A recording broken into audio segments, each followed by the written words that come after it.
Kutambira nemufaro muZimbabwe panopa Zest News panopa change tichimhanya news updates ezvakasiyana-siyana zvichiitika muno munyika yedu yeZimbabwe. So adikani kana uri munyowani kusubscribe mahara and turn on the notification bell so that patinodzoka nemamwe news updates uchange uchingozvionera pamhino sefoja. So muri Zimbabwe news updates andayana muzora nhasi news updates akati wandini ndauya ne4 news updates. So ndichatanga neaHoly 10 achidhiswa naMuzaya wenyika anga achiti atanga abata hoyo yake mvura ndovati Holy 10 anongoshama pese paanoenda pamberi pekamera. So muri Zimbabwe video iri nongoziva Holy 10 ndiye mumwe wevanhu vari kutrenda mumastreets esocial media nenyaya dzakasiyana-siyana, nyaya dzake dzekwaOla nedzimwe dzakati wandei. So muri Zimbabwe da kusiya nyaya pasi mhamando dzamafungiro enyu maringe nenyaya iyi mucomment section below. Muri Zimbabwe, enjoy the video. Fana Holy, fana wangu ukangobadzirwa kamera unotanga ungoshamarara.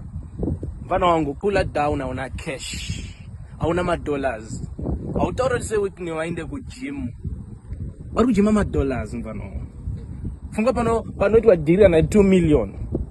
Just imagine ari 10 unongobuda kama masuru kamfana wangu waizi iyo awaende kushop yo Rolls Royce yo waenda nobudisa ma 6 kuti aiwa nda work out.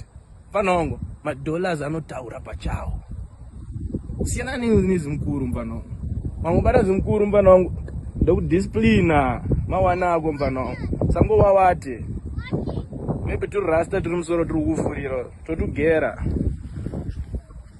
Muri Zimbabwe ndofunga mangozinzwira Holy 10 achipindwa pesina naMuzaya wenyika. So muri Zimbabwe panyaya dzakadai so ndofunga mungoziya Holy 10 ndiye mumwe wevanhu vari kutrenda mumastreets esocial media nenyaya dzake dzekwaOla nedzimwe dzakati wandei. So muri Zimbabwe ndadzoka zvekare neimwe yekupisa haiwese, handina zvekutaura zvakawanda but dangokuratidzai zvikuitika nhasi kuBulawayo. Vakomana vakazara rori vachiimba, vamwe vanga vachimacha, kuna kumira zvakanaka nhasi muri Zimbabwe. So ndichakuratidzai mavhidhiyo aya matatu ndichakuisirai. Handina zvakawanda zvekutaura, dati mungozvionera mega. Vamwe vachitaura kuti nhasi hakuna vamira zvakanaka, nhasi kunorohwa munhu.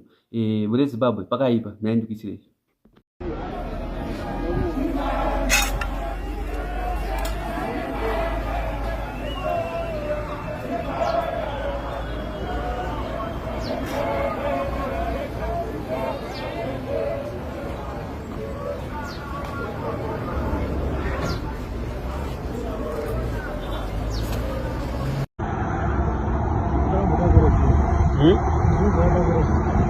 Mari?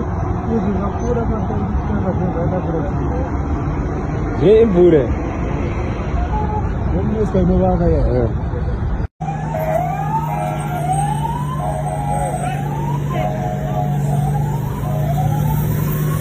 Ndiri ana jamaa. Wa kutanga.